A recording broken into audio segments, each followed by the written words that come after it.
All right, getting ready here. I've got my coffee. It's almost lunchtime here. It's a sunny day. It's cold though. It's definitely getting colder here in Canada.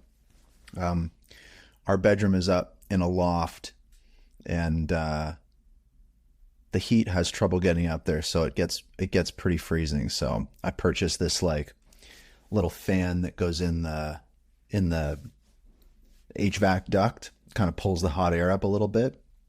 It's Canadian problems, I'm telling you. But it is getting colder there. We had a little bit of snow. I see the grass again now.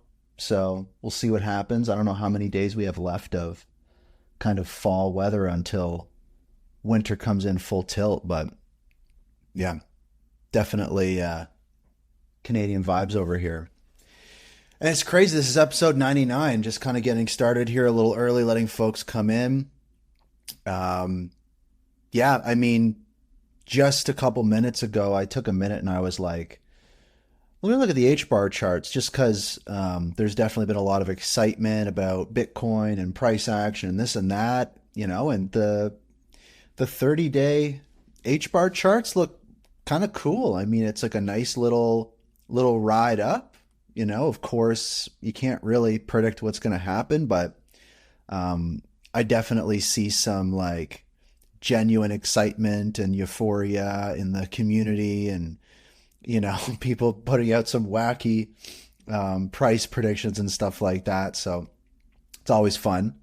And I'm hoping for more of that. I mean, I shared a clip from the show last week too, just kind of, I was talking about my thoughts on substance and hype and kind of how they work together. And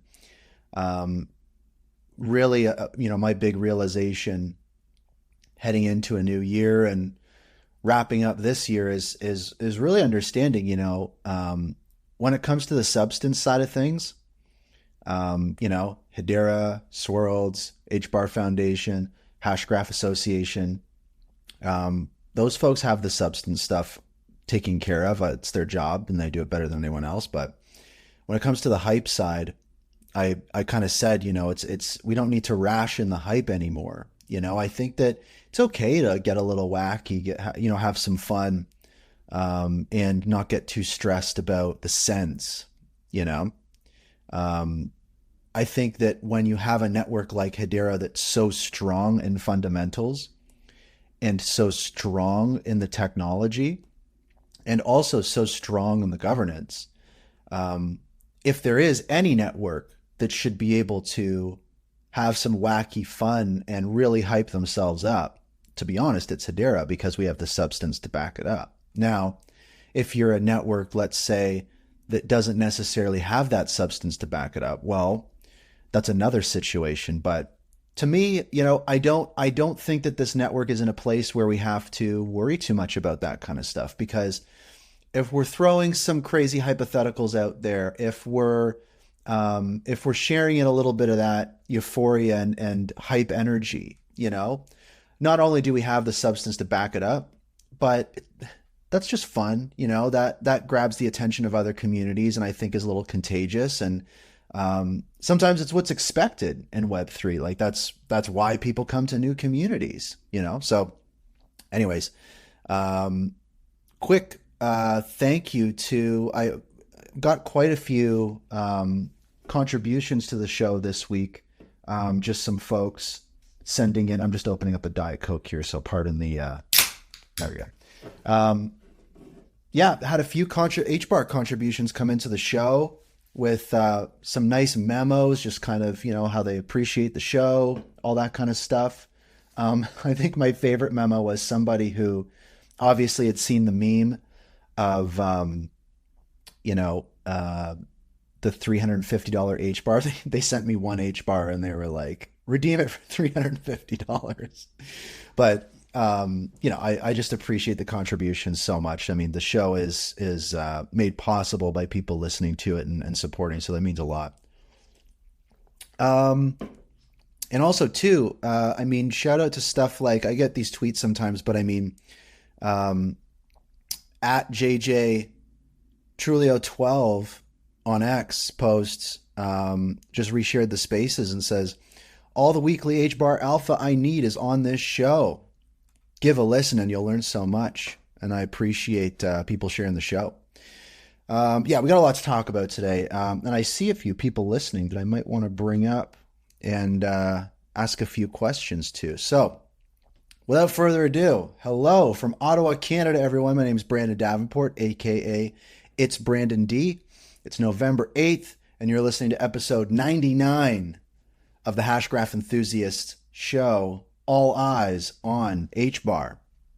This is a weekly news show where we cover the top 10 stories related to Hedera, HBAR, and everything in between. Listen live on X Spaces every Wednesday at 12 p.m. Eastern, 9 a.m. Pacific, and subscribe on Apple Podcasts, Spotify, YouTube, and other platforms to hear past episodes. Also, I see Hedera's tweeting some stuff out. Maybe I'll check that out in a minute. Also, catch the Hashgraph Enthusiast interview episodes. I'm going to be doing more of those. Like I said, I've been busy doing a lot of things in the ecosystem, working with a lot of very, very smart people. But I'm hoping to be doing some interviews very soon, so stay tuned for those. Get all the info you need and subscribe at itsbrandond.com/HBAR. For folks listening live on X Spaces now, check out the post pinned to the top for a list of our top 10 stories. Also, take a moment to share the spaces with your friends. And if you've got some interesting news people should know about, click the comment button at the bottom right and share it with me. Maybe I'll talk about it on the show. And for folks listening to the recording on podcast platforms, leave a comment, break down your thoughts about what we talk about today. Let's keep the conversation going. Yeah, lots to talk about today. Little bit of something to get out of the way real quick. Sam Bankman-Fried, the former head of FTX Crypto Exchange, was convicted on 7 charges of fraud, conspiracy, and money laundering and is facing a potential 110-year prison sentence. And I mean, this scandal involved extensive business dealings with major crypto firms, and we're learning kind of how widespread that is. I mean, if anyone remembers what all went down, it was pretty wild. And several of SBF's colleagues have pleaded guilty and may implicate others in ongoing investigations. But some of the FTX alumni have secured new roles in venture capitalist and fintech firms. I mean, so they're still working away out there, I guess. But yeah, some big news dropped about the FTX stuff. So yeah, we'll see what happens with that. Also, I wanted to quickly say, I don't know who is behind the Hgraph account tuning in Patches. I don't know if that's you. If it is, feel free to hop up for a minute. But quick shout out to Patches. Congrats on a new job at Swirlds Labs. I was really excited to see that news. For folks unfamiliar, Patches for years and years has been a key member of the Hedera community. Started an NFT project, right? Little JPEGs. And basically, the great story behind that is, it's Renly. Renly, shout out. If Patches is around, have him stop by. But if he's busy, I mean, he is at Swirlds Labs now, so I imagine he's pretty busy. But yeah, the story behind Hgraph Punks was basically, let's start a little NFT project and let's do it to find out what the network can't do and build the things that we need ourselves, and other people might need those things. And that kind of ethos of really bootstrapping and having creativity and art and action lead the way is really contagious. And there's a lot of projects like that. If you want to look at a career trajectory, look no further than Patches in the ecosystem. And to Swirlds' credit, I think that a big criticism of Swirlds Labs for a long time has been that, that they might be a little bit out of touch with the community in regards to how things are done. And as the year has gone on, we see things like this happening, right? They hire a community member as part of the product development team at Swirlds. So that to me feels like truly a direct response to the sentiment from the community. And I think that the community should hear that loud and clear. And I don't think it can get any more front facing than that. So we got our man on the inside. So shout out to Patches. Also, too, he just published a great Twitter thread. I shared it, so check my timeline. But Patches put out a great Twitter thread that it does a great job of outlining Hedera. And really the key point is, yes, Hedera is very different than other networks. But the purpose of Hedera is to make other networks better, right? To help weave the fabric of Web3.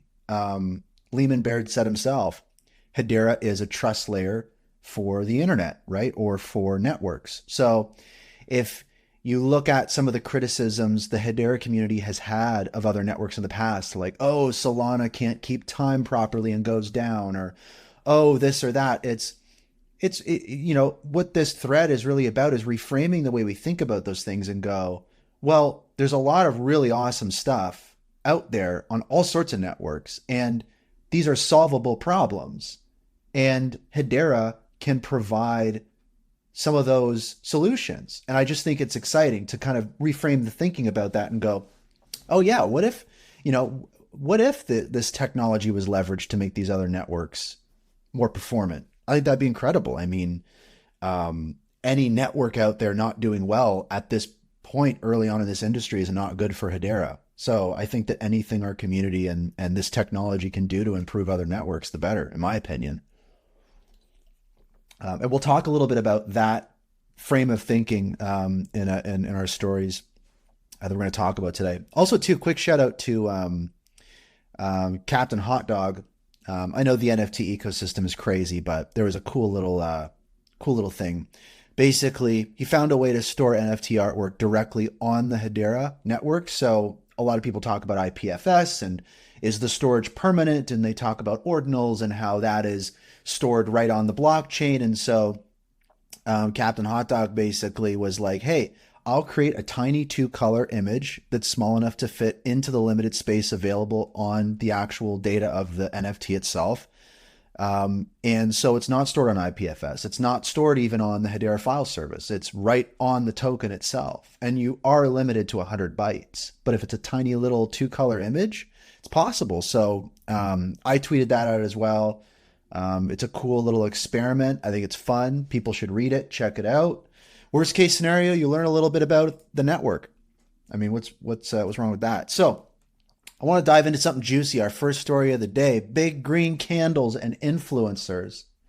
What's driving that?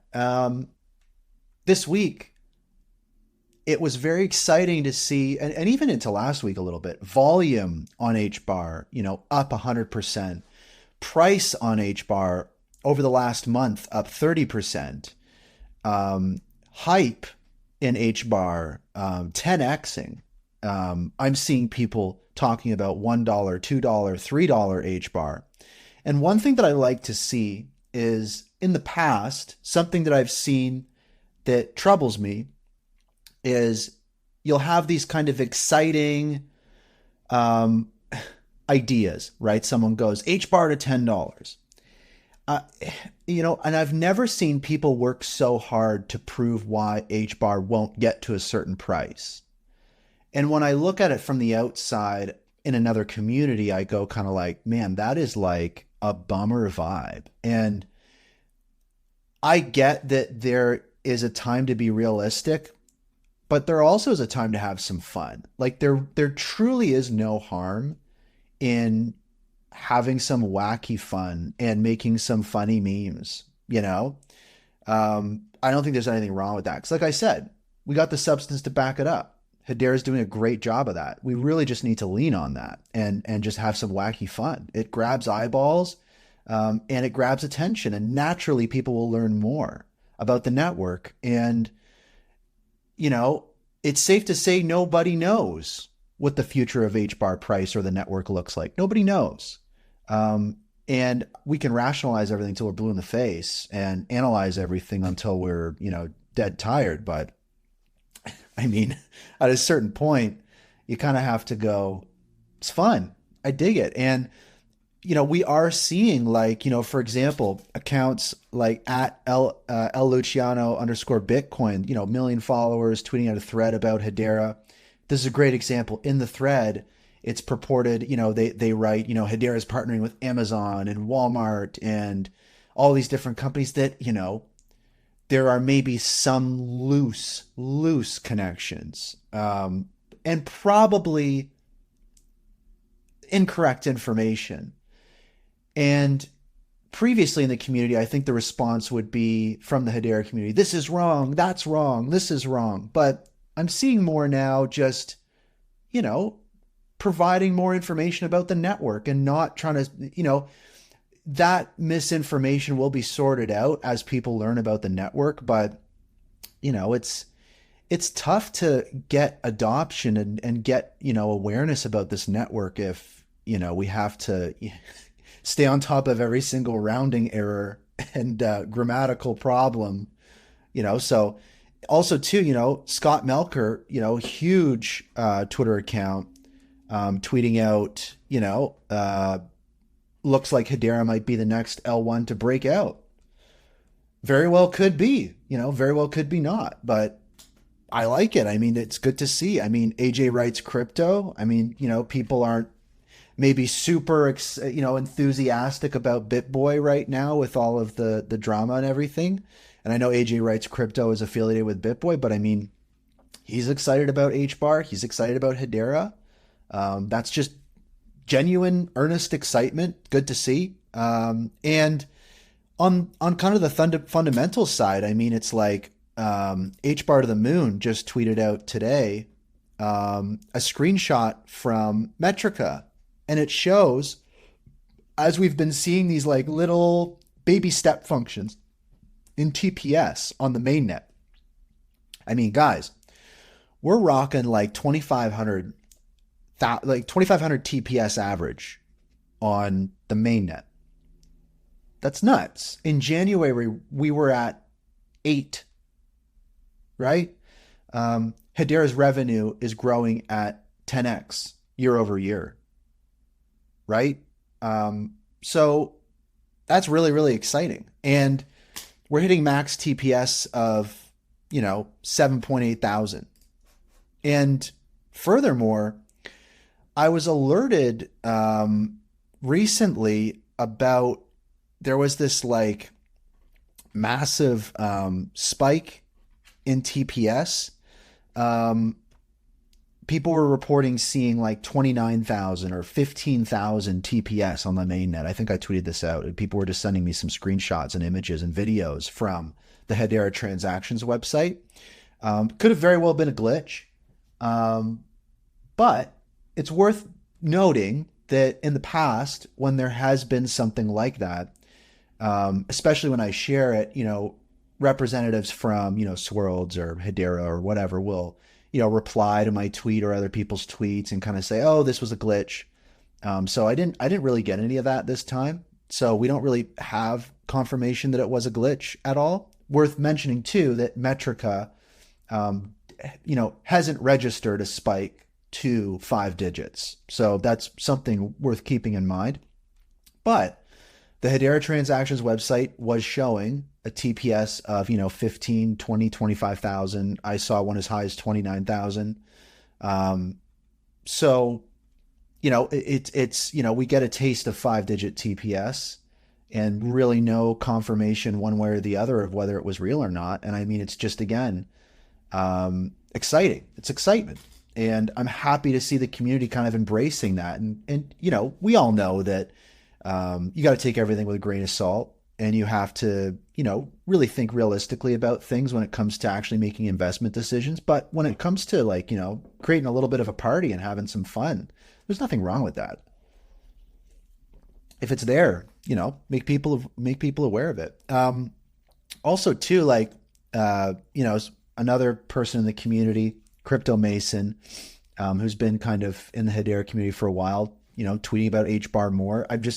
I'm getting the general sense. I'm noticing a general trend of influencers that aren't just like, the 10, 20,000 follower influencers, and also aren't the like purchased a bajillion bots followers, like the actual, a little more tried and true, quote unquote influencers in crypto that have maintained a relatively, credible record are, definitely ramping up the exposure and talk about Hedera. And furthermore to that, there's less resistance. I notice on the Hedera subreddit and on the cryptocurrency subreddit, a key indicator for me is when commonly, and again, this has actually been referenced directly by people at Swirlds, is when you post something Hedera related on the cryptocurrency subreddit, famously, that post will be removed or it will be, stifled or whatever. There is some form of unfair, unbalanced moderation, right? And recently, I've noticed that some of those conversations, although maybe they're not popular, aren't being brushed off as quickly and aren't being met with as aggressive opposition as usual. So I'm just kind of paying attention to these different areas, and I'm just noticing a little bit of a common trend.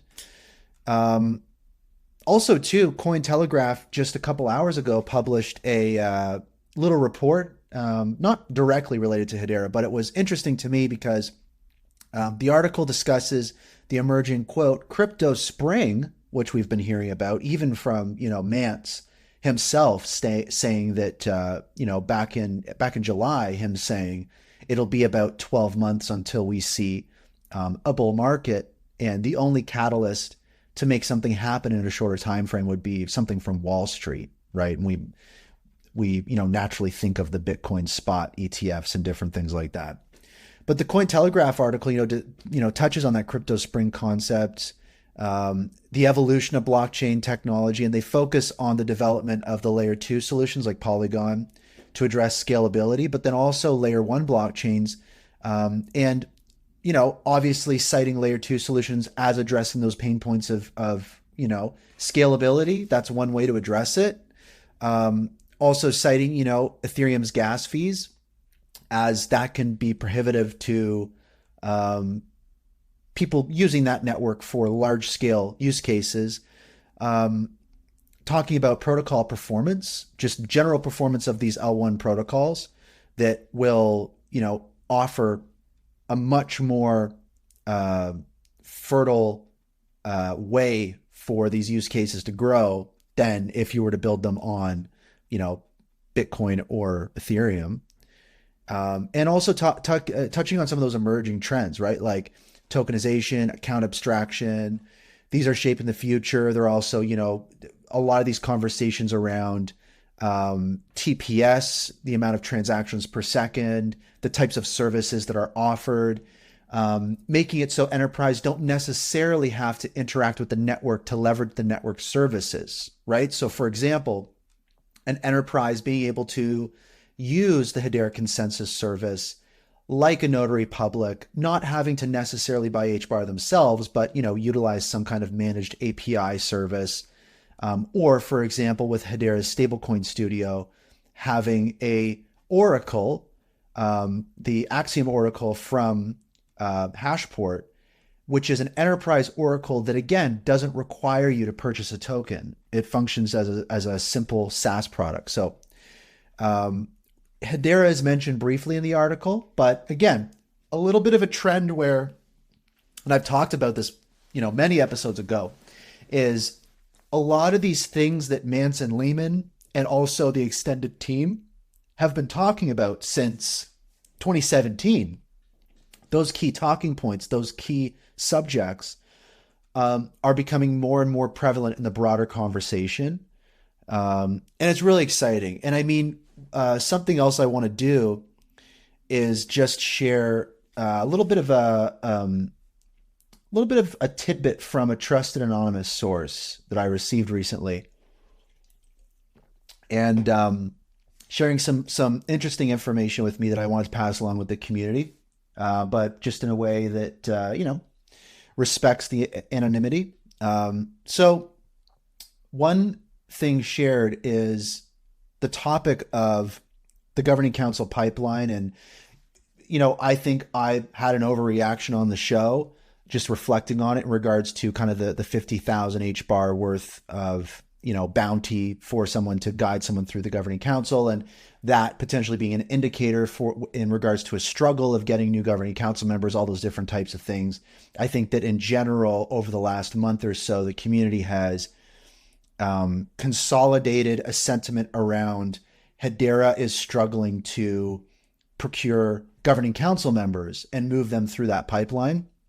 And this individual says, that's a misinformed take. There is a healthy governing council pipeline, and they've seen many of them in person. So that's a sentiment shared with me. Also, at one event, folks at Amazon are explaining how Hedera works, so there are these rumored, and again, specifically not to say that Amazon is a potential governing council member, but what I'm saying is that a lot of these large enterprises are more knowledgeable about Hedera specifically and about Hashgraph as a technology and the various services that Hedera offers. At recent events, they're very interested in everything Hedera, just in general. And this individual kind of feels that, a little bit of a corner has been turned in kind of the general sentiment around Hedera. Less people criticize permissioned nodes. They're generally kind of becoming enthusiasts a little more. So I think that a lot of hard work from the community, but then also, you look at organizations, like Hedera and the HBAR Foundation and stuff like that, I think that there are lagging indicators. And I think that, when you look at a very tight feedback loop, a lot of these types of initiatives, when we look at the enterprise purview, right? When we look at the governing council pipeline, it's a bit of a longer feedback loop. It's a multi-year feedback loop. And we don't really understand the impacts of the work being done until a larger time frame has come around. And when you think about it, right, the network went into public access in 2018. So Hedera has been, Hedera as we know it for, 5 or 6 years. And over that time, generally we've gone from, I'll give you an example. If you look at maybe a conference setting, right? And it's a conference where you have representatives maybe from other networks, from enterprises and, developers. Years ago, the sentiment was kind of like either, what is Hedera? What is Hashgraph? Or it was, Hedera centralized, or it was this, or it was that, some kind of criticism. And the sentiment I get, especially from this individual, is, we've turned a corner, and not only do people understand more what Hedera is about, and there is less criticism and resistance, but there is kind of advocacy for the network unprompted by those folks, which is exciting. And specifically, they tell me next year is going to be exciting. So I don't think that's any news. I don't think that's insider information. I think people generally feel that just in Web3 more broadly, that next year is going to be exciting. But yeah, I mean, I get a lot of people reaching out to me about this stuff, and respectfully, I like to pass along the sentiment to people. So I think that, first story, big green candles and influencers. That's what's going on. Also too, real quick, I don't want to mention them specifically, but someone tweets at me, or sorry, not tweets at me, but posts at me on X. They say, "Stop it right there. It's Brandon D. I follow you for reliable HBAR info wherever it might lead. Encouraging fake news is completely unnecessary in the Hedera ecosystem." I think I was sharing a meme. I think there's a meme going around about $350 HBAR or something. I don't know. It's funny. It's to be honest, I mean, it's not fake news. It's a meme. It's pretty clear. And I mean, it is what it is. So, don't be a bummer. We don't have time for that stuff right now. I mean, I'm the first to focus on the substance and accurate information, but I will be sharing wacky memes and strange things. That's what happens to people. It's like a werewolf type thing where the full moon rises, the charts start to improve, the honking green candles appear. Things happen to people, including me. I'm not safe from that. So I'm just warning. This is a friendly warning. Next story number 2, a new CBDC testing on Mainnet. I want to give credit to Lemonade on this, kind of pinging some folks in the ecosystem and put out a tweet. And I did some digging into this, and basically people have been excited about CBDCs in the Hedera ecosystem in a big way. We've talked about it a lot. This involves MTech. I had the CEO of MTech, Carmel, on the show maybe like 10 episodes ago, 11 episodes ago. I can't remember.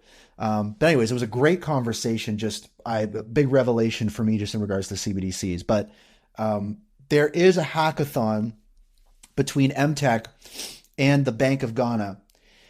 And there is activity on the Hedera mainnet in relation to a hackathon for a CBDC, right? To be clear, this isn't activity on the Hedera testnet. This is activity on the Hedera mainnet. So what is this about? Well, this is regarding the ECD from the Bank of Ghana. So they're advancing a digital currency, the ECD, aligning with global CBDC trends. And so the CD is the official currency of Ghana, used for all forms of financial transactions within the country. It is issued and regulated by the Bank of Ghana. And the ECD is a digital currency developed by the Bank of Ghana to facilitate secure, inclusive, and efficient digital transactions alongside traditional cash in the country's economy. And one of the things that Carmel talked with me about was the fact that, in America or in, a lot of these Western financial environments where we have infrastructure that is already kind of good enough, when you look at a lot of these other economies that are entering an incredibly innovative stage that maybe don't have the same regulatory shackles that America has and don't have a lot of the underlying existing infrastructure to kind of paste over, they're really you could look at these financial ecosystems and go, oh, they're missing this, or oh, they're missing that. But in reality, when you fold Web3 into the equation, it's kind of exciting. It's like, well, that means that it's just a blank canvas in some ways, and it's very exciting. So that's why you're seeing a lot of innovation in some of these other economies. I mean, including, as Rob Allen talks about, Australia, and in Sweden. I mean, we heard recently about the, multiple parties working on Swedish stablecoins and stuff. So the purpose of this ECD from the Bank of Ghana is to enhance financial inclusion, reduce reliance on cash, and improve payment efficiency. It will be governed by the Bank of Ghana and designed for accessibility. So this will allow offline use, interoperability with existing and future systems, and robust security. Those are kind of what the design specs are for this. This is just, this is going to digitize that economy further, promote financial inclusion. This is a big piece of the vision of Hedera, is really kind of lifting up everybody and giving them the tools and resources to participate in the global economy. That's kind of the promise of DLT. It'll also comply with KYC, AML, CFT regulations. The design, this is very interesting to me too. The design also considers interoperability with other CBDCs, especially within the African trade context. And we talked recently regarding EMTech's work kind of in the African space, some of the other work that's going on. So in the broader picture, that's very, very exciting. Emphasis is placed on the security, and feedback is kind of being sought from stakeholders to refine the design of the ECD and its implementation. So a big piece of that is this hackathon, is the Bank of Ghana going, we want to figure out what are the next best steps in regards to actually deploying something like this. Can we play around a little bit? Can we try out some of these technologies? Can we, poke at the walls of what the limits are and maybe discover some new possibilities? And this is where MTech comes into the fold. So they are, I believe, sponsoring this hackathon from the Bank of Ghana. And back in 2022, the Bank of Ghana successfully conducted pilot tests for both online and offline use cases of the eCD. And to further the initiative, the Bank of Ghana is partnering with MTech, and they're hosting the eCD hackathon. And the event is presenting a unique opportunity for participants to develop pioneering solutions in the field of digital currencies.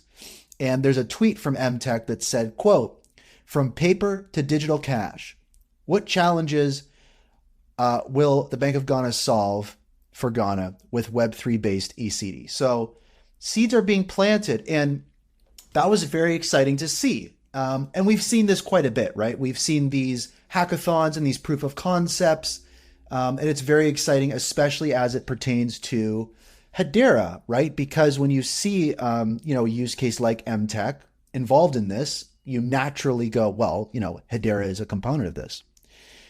This is where the Mainnet comes in. And this is kind of where the rubber meets the road, right? This is where we actually start to get real.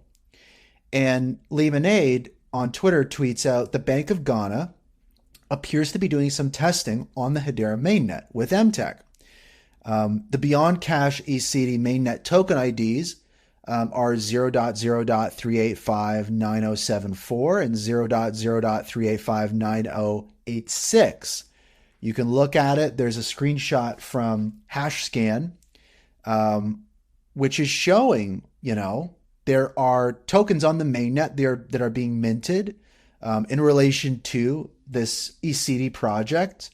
And there's very obvious experimentation happening on Hedera in relation to this hackathon run by the Bank of Ghana, sponsored by MTech. And this is furthering that narrative in a whole new way. This is not just news or hypotheticals or intentions or proof of concepts, right? This is immutable action on the mainnet. Now, do we know exactly what this activity on the mainnet relates to in regards to where things are in the roadmap, or if the Bank of Ghana will, or how the Bank of Ghana will leverage Hedera? That's still kind of unclear. But what's crystal clear is Hedera is being heavily leveraged and experimented with in this hackathon from the Bank of Ghana.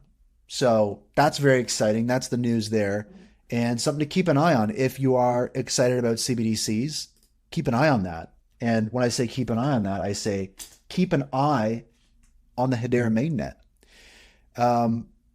Another story, our third story of the day today, is another one that's very, very, this is a substance vibe, folks. We're taking off the hype hat for a minute here. We're going into the substance zone. So take off your hype hat, put on your brain hat, put on your substance hat. OneSpan, formerly known as Vasco, VASCO, Data Security International, is a publicly traded company that provides cybersecurity technology. They specialize in digital identity and anti-fraud solutions. They create secure and seamless user experiences. OneSpan's acquisition of ProvenDB, a company that utilizes Hedera Hashgraph technology, and also the company that does things like, for example, offers proof of provenance for the governing council meeting minutes, right? Hedera themselves will use ProvenDB for their governing council meeting minutes to ensure that the meeting minutes that you're looking at are the real ones, right? That you're not looking at a modified version of the governing council meeting minutes. So ProvenDB is a product used already. So ProvenDB was acquired by OneSpan. And this signifies its integration of Hedera's distributed ledger technology to enhance the security and trustworthiness of its transaction solutions. So this was kind of off my radar, but I got a DM from King Solomon in the community, who folks know very well, and I had a chance to kind of hang out with in LA recently. And, he basically was saying to me, like, dude, you have to look into this. Genfinity just put out a tweet kind of hitting on a few key points of this and sharing a few screenshots of some peripheral pieces to this story that really solidify this and point to a potentially massive, massive use case on Hedera.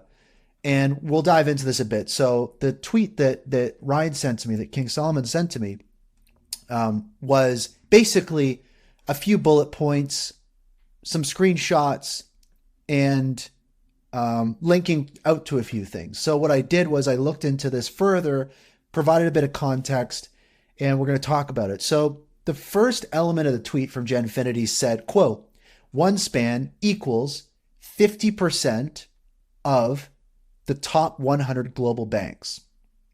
So what exactly does that mean? So OneSpan, right, is a company that provides security and e-signature solutions for digital transactions. The point here likely emphasizes that more than half of the top 100 global banks use OneSpan services, which underscores the company's prominence and trust place in its major institutions. So as we kind of look through this, OneSpan acquiring ProvenDB, ProvenDB fully utilizing Hedera Hashgraph, this brings, Hedera a little closer to a major use case like this.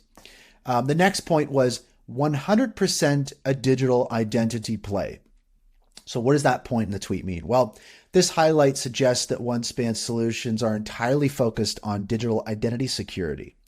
Digital identity plays a crucial role in verifying the identities of parties involved in digital transactions and ensuring that documents and agreements are signed by the correct entities. This is a big problem with financial institutions. I mean, our finance system is constructed of people emailing each other Excel spreadsheets. That's basically what it is. If you look, for example, back to the global 2008 financial crisis that sparked the creation of Bitcoin itself, what all of that was investment banks purchasing Excel spreadsheets from each other, right? Like of mortgage-backed securities and synthetic CDOs and stuff like that. Like that's what when they talk about those fancy terms, what they're talking about is an Excel spreadsheet. So when we look at revolutionizing trust in global banks, OneSpan is at the heart of that. OneSpan acquiring ProvenDB.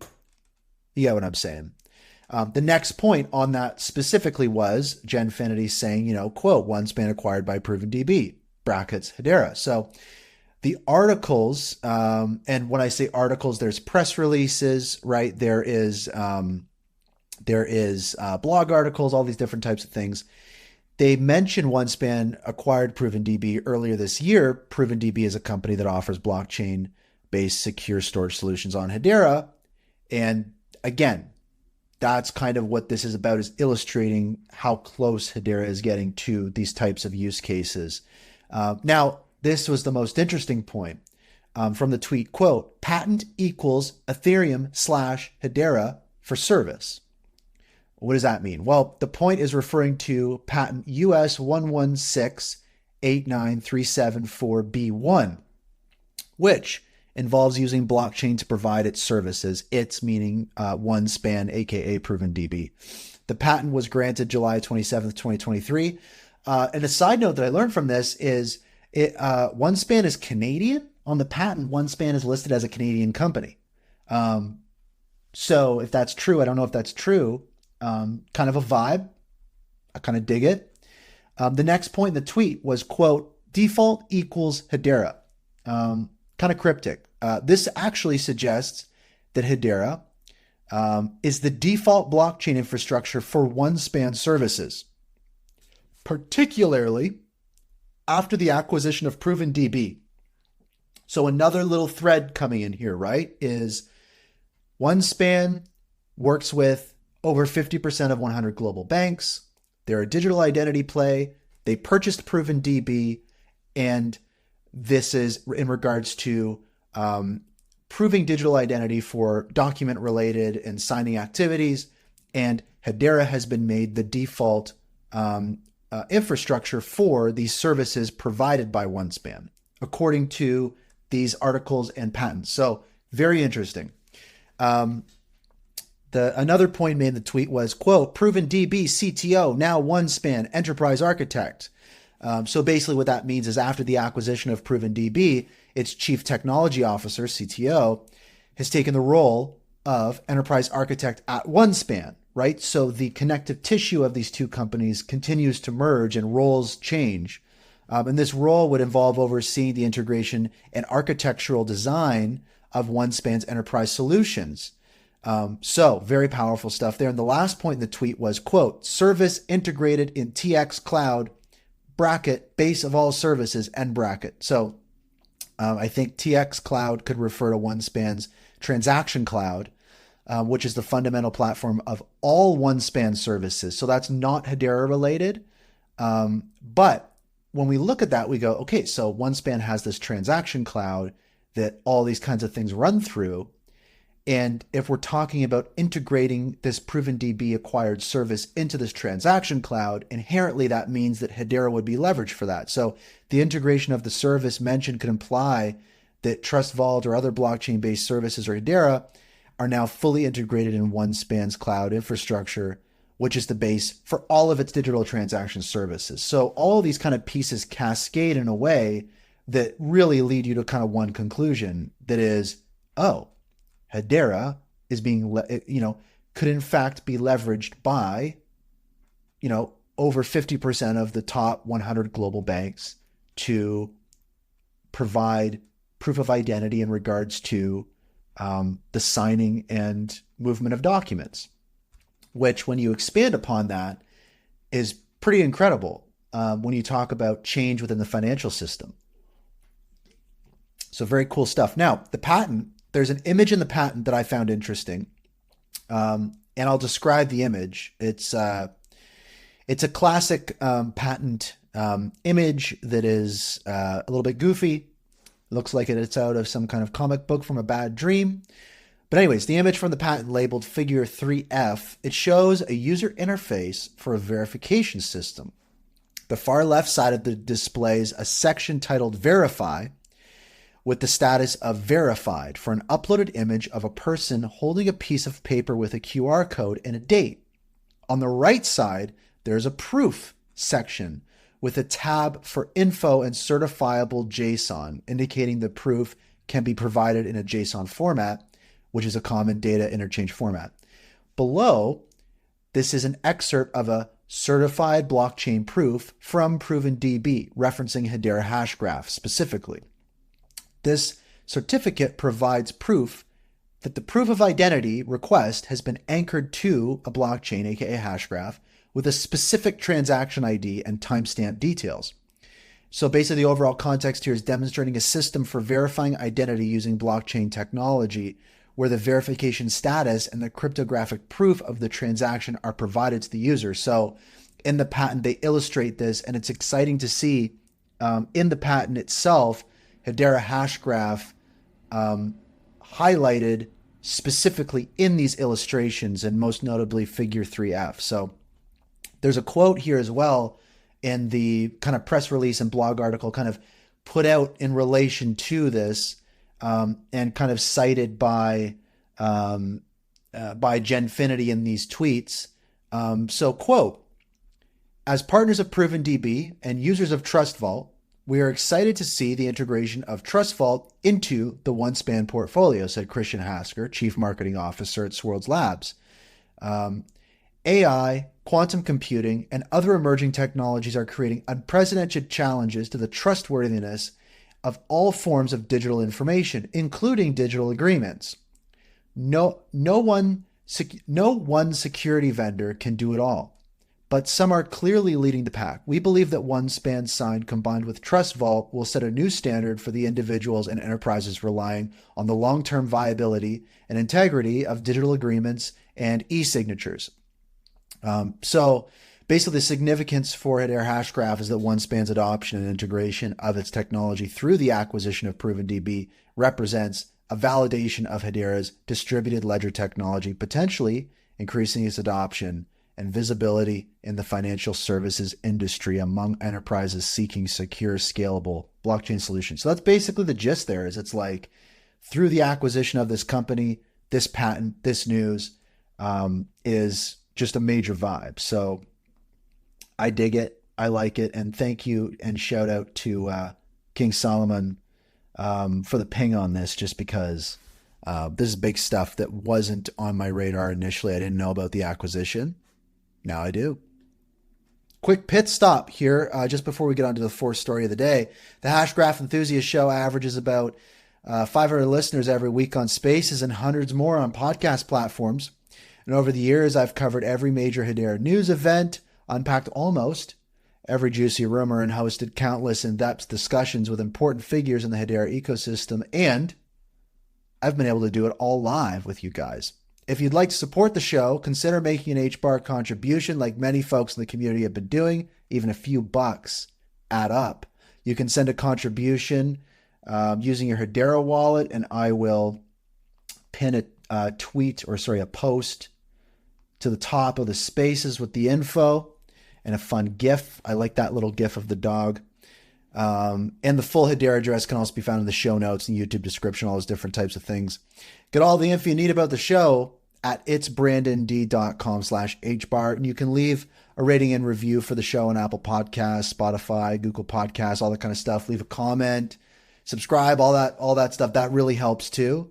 And you can leave a tip on Galaxy, right? The social media platform on Hedera. I dig it. Our fourth story of the day. It's a little quick one, but it's important. Web3 ATL, Atlanta. Lehman was there talking about DeRec. And there's a sentiment that I got from that. There's a bunch of people at that event. I messaged Jim from Acore about kind of his experience there, and a few other people. And it's like, just, there is an energy, and it was exciting to me because it was Lehman talking about DeRec, right? He wasn't necessarily talking about Hedera or Hashgraph, which was very exciting to me.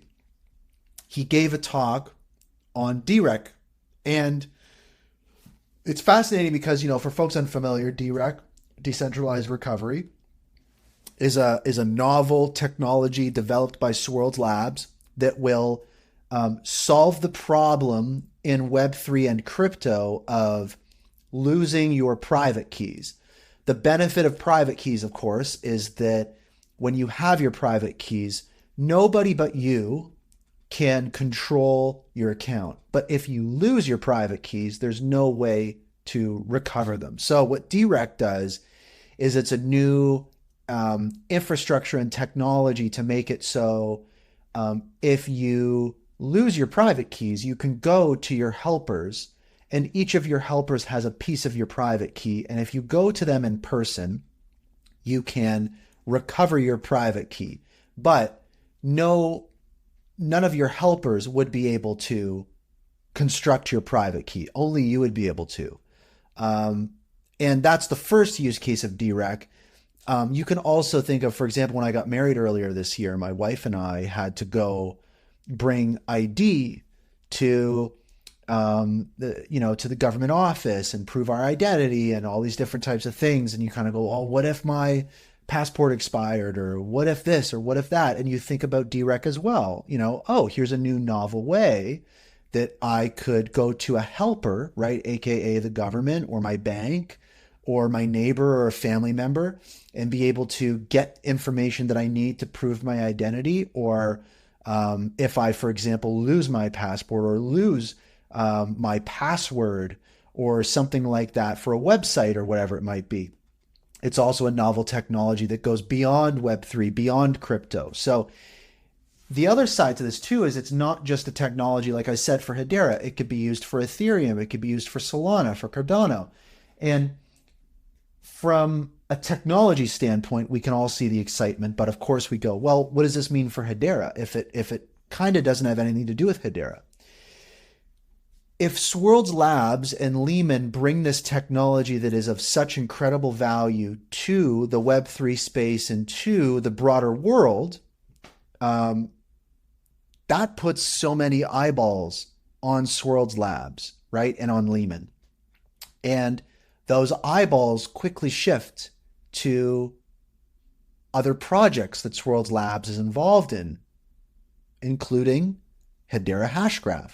So by being able to demonstrate the value that they bring, the expertise that they have, and the expansive vision that they are able to cultivate, it's contagious. And I think that it's a great, marketing ploy, in my opinion. DeRec is one of the best marketing efforts you could have at just bringing value. And not only that, there's also decentralized custody, which is a new component of DeRec, which is kind of like, imagine if you didn't need to hold your private key, but you also didn't need to trust any one particular entity to hold it for you. And that no entity out there would be able to use it unless you prompted it. So DeRec is very exciting, and it's great to see that finally getting a little more public awareness. And, at Web3 Atlanta, Lehman doing a presentation on it. These are really the early days of DeRec. And when I say the early days of DeRec, I'm saying the early days of a new technology that, like Hashgraph, will permeate its way throughout our everyday lives. I truly think that when we look at what Apple's doing with passwordless solutions, and a general trend away from passwords, and a general trend away from custodial solutions, this is kind of the key that unlocks that. So exciting stuff. Fifth story of the day, Shayne from the HBAR Foundation makes a field trip to the New York Stock Exchange to give a presentation featuring a DeLorean. We've all seen it. We're all excited. He was in front of an audience of hundreds of institutional investors, and HBAR has been added to a platform called the TIE, which is kind of like Bloomberg, but for crypto. So if people don't know about like Bloomberg, it's a terminal solution that most investment banks and family offices and people use to invest, right? In all sorts of different financial products. So when you look at a product like the TIE, at your desk, you've got Bloomberg terminal, and then you've also got the TIE, and you use Bloomberg for things like stocks and bonds and, puts and calls and all that kind of stuff. And you use the TIE for investing in all sorts of different assets. And HBAR is one of those assets. And Shayne was at the New York Stock Exchange effectively pitching institutional investors on Hedera through as a representative of the HBAR Foundation. And the slides are cool. So the first slide was, a great tagline, right? On-chain is the new online.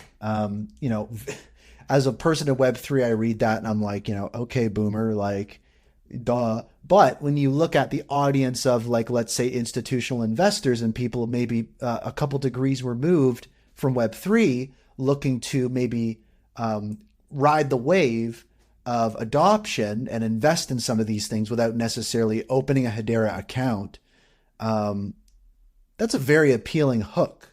I thought that was very clever and catchy. And some of the slides are great. Again, a lot of these things we already know. I've already talked about this on the show, but I just wanted to kind of reframe it in the context of, imagine yourself as an institutional investor hearing potentially about Hedera for the very first time, and knowing that you can go back to your desk on your terminal and invest in HBAR. So he shared a slide, obviously, on Aberdeen. So, as part of initial integration, Aberdeen tokenized a part of its flagship Aberdeen Standard Liquidity Fund and Sterling Fund. So multi-billion-dollar money market fund tokenized on the Hedera network. As an institutional investor, that perks up your ears a little bit. Another slide was kind of addressing the Stablecoin Studio, right, which was launched to meet the demand from banks on the Hedera Governing Council and beyond, enabling simple issuance and management of highly programmable and scalable stablecoins. We talked about this in depth, but basically it's all these pieces put together, and it basically takes the process of creating a complex stablecoin required by a bank or a CBDC. It takes that process from months to minutes on Hedera. So again, seeing that slide as an institutional investor, you might go, okay, that's very interesting. they talk about achievements with Stablecoin Studio and the pilot between Shanahan Bank and other banks for remittances that we talked about on the show previously, and how much more efficient they are from legacy systems, right? So when you look at international remittances between banks, like if I'm in Canada and I want to send money to somebody in Africa, what does that look like? Well, the operating hours are limited to banking hours. If you're using something like this proof of concept running on Hedera, 24/7. Lead time could be 1 to 10 days, right? You might not get that money in a week. And then on Hedera, 2.5 seconds. Real-time traceability, none. I mean, my company, sends or receives wire payments. No idea what's going on until the other person gets it. Like generally, you'll get an email or a Slack message, like wire received, and it's like, oh, thank God. But with this, you can just kind of watch the money travel. The settlement currency, right? US dollar. That's very limiting to, countries that don't use the US dollar for their native currency. And when you look at what a settlement currency and how that interacts with, this new Stablecoin Studio pilot, it's just supported by design, right? It's a remit token, and it can be in your native currency. And then the charges, you go, okay, well, how much does it cost to send money right now? And it's like the intermediary fees could be $20 to $30. TTF could be, $6. Transfer fees could be, $3 to $40. With the Hedera Stablecoin Studio, it's, 5 cents. So when you look at that, 24/7, under 3 seconds, real-time traceability, all sorts of currencies supported, 5 cents fees. Like, it's a no-brainer. It's like, that's just super powerful for this stuff. So again, as an institutional investor watching this presentation, very compelling. And then they kind of go through kind of the breakdown of what the Stablecoin Studio is and all the different pieces of it, including, WorldPay from FIS Global with their proof of reserve solution. So we talked about that on the show previously. Very impressive. They talked about a little bit about what's coming next. So Hedera is being leveraged to ensure full transparency for up to 100% of settlement money movements for leading stablecoin issuers like Circle, available in near real time across fiat and crypto portions. So they also talked about drop in the presentation. So alongside real world assets moving on chain, one of the paradigm shifts in financial transactions being enabled by tokenization on Hedera is micropayments, right? So drop is enabling this. And also they were recently showcased in the FedNow initiative in the United States as an integration partner, which, as we know, was a huge announcement this year. So looking at that deck, right, looking at this presentation, Shayne from the HBAR Foundation is there presenting to these institutional investors. All of those institutional investors could go back to their desk and invest in HBAR through their preferred medium.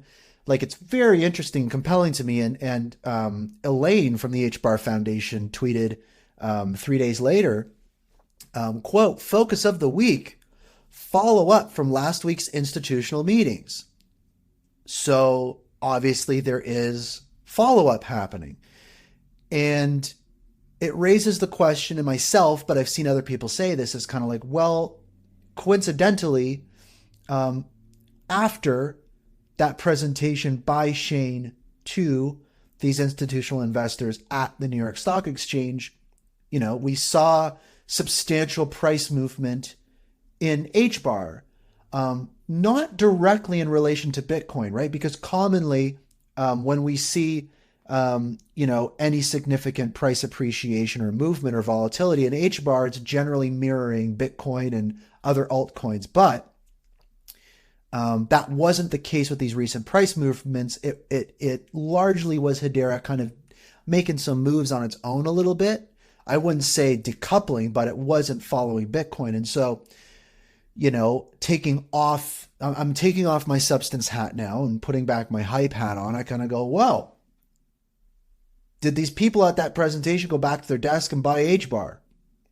I don't know, but you could look to the charts and come to that conclusion. The timing is peculiar. And I mean, it's worth mentioning that, in the past, through, maybe some LinkedIn posts or some tweets or rumors here and there, that the New York Stock Exchange has been rumored to be a potential governing council member. They fit the bill. So, the New York Stock Exchange is a company. So, and also too, you look at the activity of the New York Stock Exchange. We talked about some of the different things in regards to trust and different things like that, and what Hedera can facilitate. So that's just, again, very loosely, very tinfoil hat, but again, just kind of pulling in a couple peripheral things to this story. Very exciting, very interesting stuff. Sixth story of the day is very quickly going to put my substance hat back on. A great blog article published on the Hedera blog by Ed Marquez titled Hedera processes thousands of transactions per second. How is that number calculated? This is a big question for me, right? We talked earlier in the show about, TPS saw another little step function today, and we're seeing an average TPS approaching 3,000, and Hedera is doing 1 billion transactions every 4 days, right? 1 billion transactions every 4 days. 1 billion paid transactions. These aren't BS transactions like Solana. Sorry, Solana. But these are paid transactions. 1 billion of those every 4 days. What's the math? So the article from Ed Marquez at Swirlds starts out, quote, at the time of writing, which, this article was published November 2nd, the Archaeometrics site shows that the Hedera mainnet is processing 2,443 transactions per second with more than 26 billion total transactions to date. There's other articles that kind of talk a little bit about the algorithm, and one of those is called, does Hedera's TPS include transactions generated by its consensus algorithm? No. Commonly, the Hedera consensus service is confused with a consensus algorithm. Big boo-boo by Hedera, I think. I think that the worst possible name you could choose for the Hedera consensus service is the Hedera consensus service. Very confusing, and I think is going to be a big drag on adoption, in my opinion. If you have to publish an article explaining this, then it's just proof that it's a horrible branding. So I think that, the Hedera consensus service is like a major blunder in branding, in my opinion, because naturally people equate that to, and rightfully so, they go, well, these are consensus service transactions. So obviously these are transactions that are part of the consensus algorithm, similar to what Solana is doing. BS. And it's like, it's untrue. These are separate. These are paid transactions. But I mean, what can you say to that? It's like, it's just I think a big mistake on Hedera's part. But anyways, again, continuing, quote, only transactions submitted and paid for by external parties are included in the TPS count, right? Ed making that clear from Swirlds. Only transactions submitted and paid for by external parties are included in the TPS count. So when you look at those 26 or 27 billion transactions, right, those 1 billion transactions every 4 days, those are only transactions made by external parties, and they are paid transactions. So the big thing about this article is, how is that number calculated? So this article is basically a guide on how you can use JavaScript or Python to find the latest transaction number. It's literally just a few lines of code, And the equation is TPS equals transactions in number of blocks divided by duration of number of blocks in seconds. So basically, as the article says, quote, as explained in the glossary of the Hedera documentation, a block is simply a batch of transactions. Hedera's Hashgraph consensus algorithm inherently doesn't utilize blocks. However, to enhance compatibility with the Ethereum virtual machine, the EVM, tools and systems, the notion of virtual blocks was integrated on Hedera with HIP 415. We talked about it on the show when that was announced. Each block on Hedera represents transactions processed at a time window of approximately 2 seconds. And worth noting too, Ed also made a GPT plugin. So this is fun. If I go to my chat GPT here, because it'd be good to know what the current TPS is right now. So I'm going to go to it's the Hedera Info plugin on ChatGPT. You can go to the ChatGPT store and install it. It's fun. What is the current TPS on Hedera? Question mark. Let's see if Hedera GPT can tell us, because I need to know. The current number of transactions per second being processed by the Hedera network is approximately 2,782. Thank you, Hedera GPT. So yeah, check out that plugin. But anyways, to be honest, I read the article. I'm not super smart when it comes to this technology stuff. So what I did was I had AI break it down for us into less technical terms. So that way, everyone in the Hedera community can have a better understanding of how is this number calculated. So to explain how transactions per second on Hedera is calculated in simple terms, let's break down the process. So what is a block, right? In many blockchain systems, transactions are grouped together in something called a block. Hedera uses something similar called virtual blocks, as explained above, for compatibility with certain tools. Each of these virtual blocks represents a bunch of transactions that were processed together in a specific time frame, which is usually around 2 seconds. To calculate TPS, you need data on recent transactions, right? So fetching block data.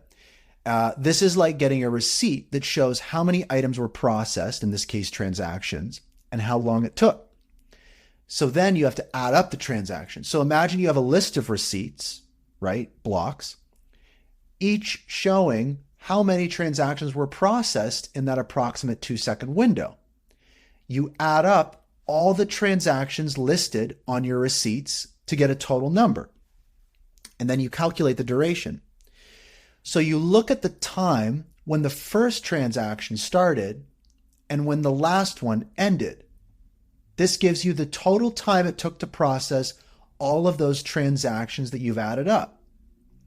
And then you calculate TPS.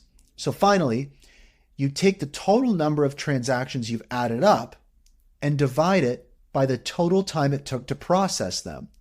And this gives you the number of transactions per second. So let's break this down even further. So if you had 10,000 transactions that were processed over a period of 50 seconds, your TPS would be 200, because 10,000 divided by 50 equals 200. So in this case of Hedera, they use a system automatically to fetch recent blocks and calculate the total number of transactions and the exact duration of those transactions it took to process, and then the simple formula of dividing the total number of transactions by the total duration in seconds to find out the TPS. So basically, it's like figuring out how many apples you can pack in a box per minute. If you packed 120 apples in 2 minutes, your apples per minute would be 60, right? So that's basically how it works. Is you've got these little blocks, you got these chunks, and the bigger the chunk, the more accurate your TPS number can be over a larger period of time, almost like an average. So when you look at Metrica and it tells you the average for the day, they're just basically fetching a day's worth of blocks and calculating that kind of average. And if you want to get hyper specific, you can say, get me the blocks over the last minute, and let's calculate what the TPS would be on average over the last minute. So you could kind of slice it either way. You could go transactions per minute, right? Or transactions per hour, or transactions per month. And that's also what some of these dashboards give. So pretty technical, but at the end of the day, the math is actually pretty simple. It's just basically give me the number of transactions over a period of time and divide it by seconds. And that gives me TPS. And when you look at the websites that kind of like show you TPS, you'll notice on the Hedera Transactions website, that TPS number will refresh, right? Every, let's say 10 seconds. So what that tells me is that website is asking for 10 seconds worth of blocks, running that calculation that we just described and displaying that TPS number, and then 10 seconds later doing that same process and just doing that simple math. So really fascinating stuff, really useful. And that brings us to our 7th story of the day. Chainspect adds Hedera. So now when you go to the Chainspect website, very similar to realtps.net, which a lot of people in the ecosystem used, and did a great job of kind of filtering out, a lot of spoof transactions. For example, Solana, and some other networks, just calling a spade, they include unpaid transactions, right? They include transactions used for their consensus algorithm that inflate their transactions numbers. Hedera does not do that. Hedera does not include transactions from their consensus algorithm. They only include transactions submitted by external parties that are paid for.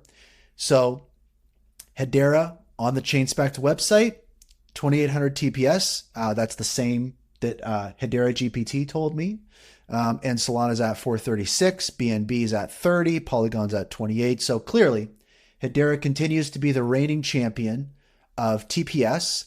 And this website, Chainspect, does a good job of filtering out a lot of the flim-flam. And it's a great website to look to when you want to figure out what TPS of Hedera is in comparison to other networks.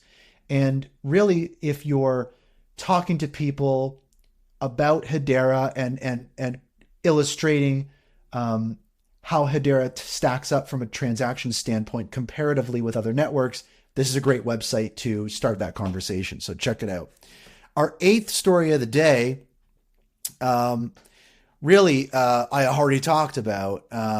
It was a sneak peek at 5-digit TPS. And again, to reiterate, just on this topic is we did see purported video of 29,000 TPS, another one at 15,000 TPS. Metrica not showing that. Is it a glitch? We don't know. There was no confirmation one way or the other. So that's our 8th story of the day. I already talked about it. 9th story of the day, Charles Hoskins and Midnight. People are hot and bothered.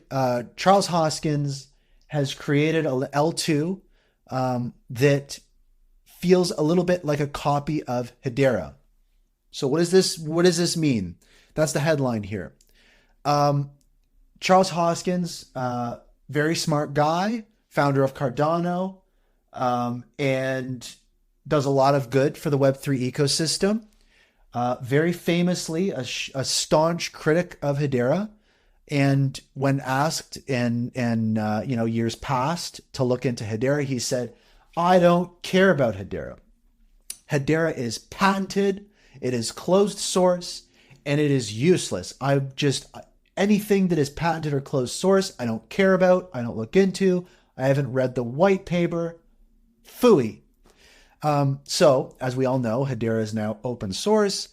It is the consensus algorithm is still patented, but it's open review and under the Apache license and this and that. So things have changed substantially with Hedera, and you could arguably say, in the words of Mance, that it is a fallacy to assume that Hedera is not the most decentralized network on the planet in regards to distribution of validator nodes and validator node participation in voting. So There's that.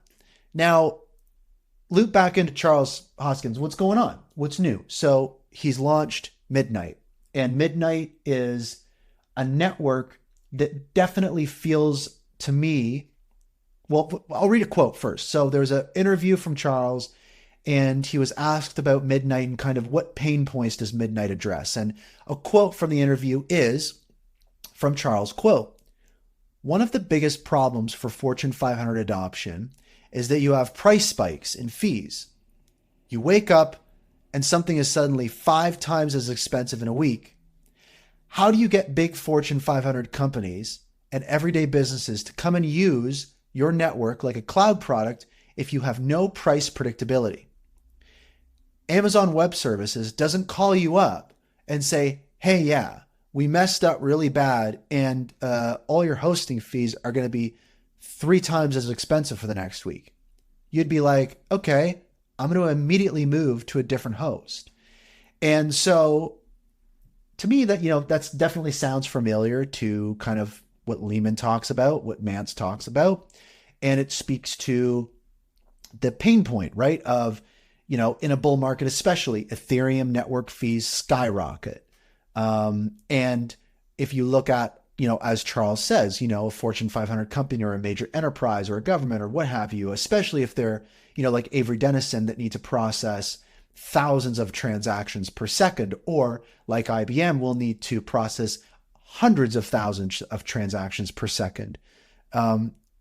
You have to, for sure, 100% as a business with a fiduciary responsibility to your shareholders, or if you're a publicly traded company to the public, be able to project costs. You have to be able to say it will cost us this much this quarter to run our business. And if a large portion of your costs are literally just Ethereum fees, then it's impossible. So what Charles is talking about is very much in line with what Hedera is all about, right? With low, not just predictable fees, right? It's very important to delineate between predictable fees and fixed fees, right? Predictable fees means that there will be a slight variance in the fees that you will pay in a forward-looking time frame for this network, and you can trust that you will not have, surge pricing for this network. You're not going to have, as Charles says, someone calling you up and saying this service is going to cost you 3 times as much for the next week. And then on Hedera's side, very big difference in regards to fixed fees, right? Where there is a guarantee that there will be 0 fluctuation and 0 variance in the fees that you pay for this network. It is fixed in US dollars, paid in HBAR. So still, like, if we look at the Midnight layer 2 from the Cardano founder, and we look at Hedera, fundamentally very different. I haven't heard Charles speak specifically in regards to fixed fees, but he does talk about predictable fees. And not to say that Midnight is a bad product. It's just to say that adding layers on top of a network and building it in natively to the protocol itself are 2 very different approaches. In my opinion, the favorable approach is having that built into the native layer 1 and not needing to use a layer 2, because as you add layers to a network, you sacrifice security, you sacrifice stability, and you sacrifice decentralization. To be clear, I think that Hedera is a far superior product to Midnight. Now, the story here to me appears to be that, Charles Hoskins says, phooey to Hedera, and at some point reads the white paper and goes, yikes, this seems very compelling. I need to develop a competing product, a competitive solution to Hedera. And to be fair, Charles Hoskins has a very large following and is very predominant, respected in the crypto ecosystem. And Cardano is a widely used network. And this is I would say from a technical standpoint, this might not be necessarily a very serious competitor to Hedera, but from a mind share, market share standpoint, at this early phase, this is a very compelling competition to Hedera. Now, I understand that there's been a lot of FUD and different things like that around Charles and around Cardano and different things like that. And also too around Hedera with, its permissioned nodes and this and that and various misinformation on both sides and different things. But again, I don't want to kind of pontificate around this L2 midnight solution from, the founder of Cardano. I think that we're going to see more of this, right? We're going to, as I've said before, Hashgraph is an incredibly disruptive technology, and it will, as Hedera grows, as adoption of Hashgraph grows, the resistance against it will grow. Competition will grow, and the competition will be very, very good. And, it's not guaranteed that the best technology will win. As we know, looking back in the technology industry, it's not always the best technology that wins. So that kind of brings us full circle to what I've been talking about very prominently in the Hedera community, which is we need hype, right? Hedera has the substance stuff covered. Swirlds has the substance stuff covered. HBAR Foundation has the substance stuff covered. Hashgraph Association has the substance stuff covered. Governing Council, Enterprise, they've got it on lock. And they do it better than anybody else in the industry. But substance will not get mass adoption. It will not thwart competition for Hedera. What will do that is big green honking candles and excitement and fun and things that the NFT community is doing, things that the DeFi ecosystem is doing, things that the wallet ecosystem is doing, things that the community is doing. Let's call a spade a spade. Memes work. Memes build community. They're fun. People don't want to come to the Hedera ecosystem to, spin our wheels on the technology side of things. There's so much exciting stuff happening in this regard that we talk about all the time. People want to have fun. And the reality is, the nightmare scenario is Hedera goes all substance and has a network that, is used by enterprise and is used by the governing council, and retail goes somewhere else. There's got to be fun, right? There's got to be excitement. There's got to be hype. And to push my point further is, if you are a network that doesn't have the substance and technology to back it up, you shouldn't be hyping yourselves, right? You should be working on the technology part. And on the flip side, if you're Hedera that has the substance, right, that has the technology to back it up, you should be hyping it, right? If any network is in a position to go wild with hype, right, it's Hedera. And Hedera and Swirlds, as I've said, they have to understand, if we look at the Web3 industry, if we look at crypto, you're not speaking to an audience of idle standing people, right? You're trying to get the attention of and trying to speak to a merry-go-round going at 900 rotations per minute. You can't be talking about all of these nuanced subjects and these, TPS and this and that. It's like you have to do broad strokes. You have to just say, Hedera is the fastest network out there. It processes more transactions than any network. It doesn't have a mempool. There is no MEV. It's more secure. It has finality. It just is that. And I find that a lot of times in marketing, if you are in a position of explaining yourself, you're in a losing position. The position you want to be in, especially in this, is you want to be in a position of people asking questions, of people throwing around controversy, of excitement, of confusion, right? Of energy. Because what that means is that you're in a winning position. It means that you're in the eye of the storm versus on the outside of the storm going, oh, don't go in there. Stay here where everything makes sense. No, you want to be in the eye of the storm, surrounded by craziness, because once people get through that, there you are. And you don't have to explain this to people. It just works. And people will naturally drill down on it. And I really think that the community just has to embrace that. It's okay to not explain things so much, right? It's okay to just take broad strokes and have some fun. Throw some things out there, get a little crazy. Our last story of the day is just reflecting on 100 episodes, just winding down the show here. And I guess what I'll do is, before I do that, I'll just say, before I share that, quick final thoughts for the week. We're talking about substance and hype and how they interact with each other, and the fact that we need both. And we have to retire the saying of all substance, no hype. In the words of Gordon Gekko, hype is good.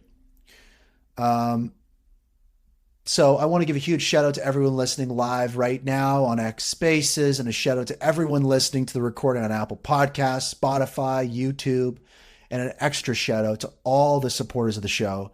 The contributions mean so much.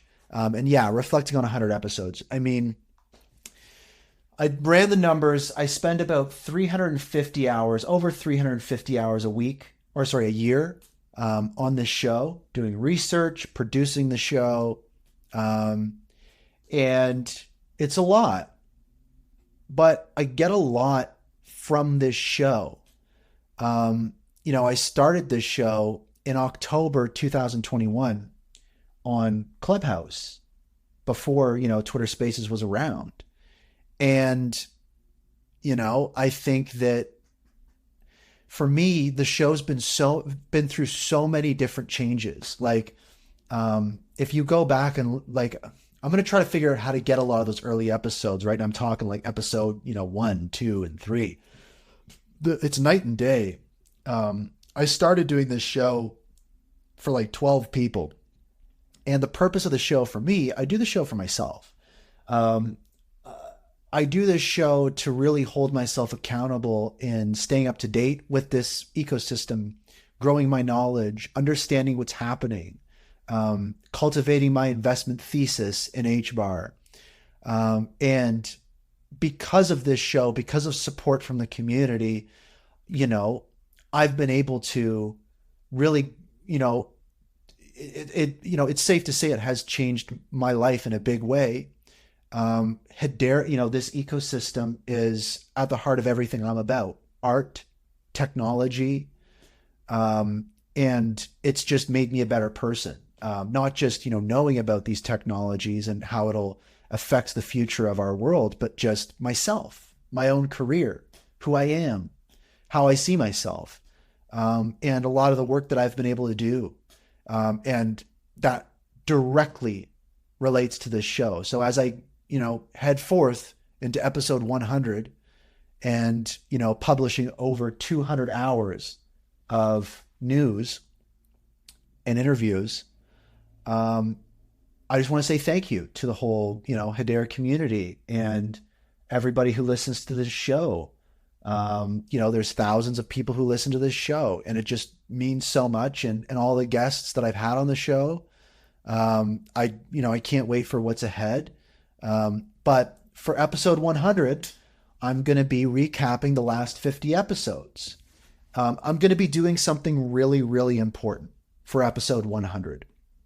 What I'm going to be doing is I'm going to be painting the whole picture of the last 50 episodes, right? AKA the last 50 weeks, the last year of this ecosystem. I'm going to be looking at, folks may not know, for each of these episodes, I have pages and pages and pages of notes, thousands of words of an analysis of multiple stories for each episode. And I can go back and I can reference all of that information, all of those insights. And what I want to do is I want to take the juiciest, 10%, the juiciest tip of the iceberg of the past 50 episodes, the most important parts of the past 50 episodes. And I want to do a recap, a retrospective next week for episode 100. So together we can paint a complete picture of what's happened, because it's hard sometimes with so much happening. You like, if you were to ask yourself, what does the last year look like of this ecosystem? You can't really do it. You can think of moments here and there, but you can't really do it in a detailed way. And you can't really paint that complete picture. And if we think about heading into a new year and wrapping up this year, what's more powerful than having that complete picture, and really understanding holistically what's going on? Because oftentimes there's things you look back on and you go, what happened with that? That was a huge thing and we didn't hear anything about that. And you do a little digging and you find a hidden gem. So that's what episode 100 is going to be about. It's going to be about bringing all of this together, painting a really big, complete picture, doing it live on the show. And, I'm going to be inviting all sorts of people to pop on the show, have a discussion, talk about all sorts of different things. And, as we look forward, some of the things that I want to do with the show is I want to start having a video component to the show. I want to be on video. I want to share my computer screen of all the different things I'm looking at and talking about. I want to make sure I always do the audio version on Twitter, on X Spaces, right? On Apple Podcasts. I want to continue doing all the things that I'm doing now and then add other things on top, right? I want to get a whole new podcast set up with a microphone. I want to get a soundboard so I can play recorded clips of interviews that have happened in the ecosystem and not just have me referencing it and talking about it. I want to have a theme song. I want to, be able to do all these different types of things. And I'm going to be able to do it because of contributions from the community in HBAR, right? The show has received close to 10,000 HBAR worth of contributions. That translates into hundreds of dollars that I'm going to be deploying into the show and have been deploying into the show to make it better, right? To get more value out of those 350 hours that I spend every year doing the show. And that's what it's all about for me. And I would do this for free, but I want to do more. And what that means is creating a clear communication between me and the community that lets you guys go, we want more. And the communication that's been cultivated is sending HBAR to a wallet with a memo. And what that allows me to see is how much more do you guys want? Because I've got it ready to roll. And I've got the ideas and the plan to do it. And I've done this stuff before. I used to run a 13 editor publication. I used to do many podcasts. My firm does video production, all that kind of stuff. So I'm incredibly proficient in those things. For me, it's about time. So I have heard the community loud and clear. Moves will be made, and this show will only continue to grow. And I'm just so grateful and so thankful to the community. I love all of you. And that is a wrap for the Hashgraph Enthusiasts News episode 99, All Eyes on HBAR. Broadcast live on Spaces every Wednesday at 12 p.m. Eastern, 9 a.m. Pacific, and made available on all major podcast platforms the following day. If you'd like to become a supporter of the show, you can send an HBAR contribution to enthusiast.hbar using your Hedera wallet, or the address is above, and available in the podcast show notes and YouTube description and all that stuff. It's pinned to the top of the Spaces too.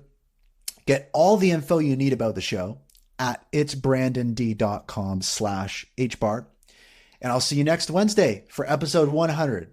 And as usual, for everyone listening right now, if you see somebody, and I'm talking to the people listening on Spaces, if you see a profile picture of someone that you recognize but that you haven't spoken with in a while, click their profile picture right now, send them a DM and ask what's new. I guarantee you they got something new going on. And I guarantee you that everyone right now could use a little support, use a little morale boost, use a little help. And if you see someone listening right now that you don't recognize, a profile picture that you've never seen before, you both have something in common. You've been listening to me ramble on for an hour and a half. So follow them, send them a message, introduce yourself. That's what this is all about, right? Making connections. So I'm going to leave the Spaces open for a few more moments so people can do that and get connected and stay up to date. And with that, hello future, goodbye past.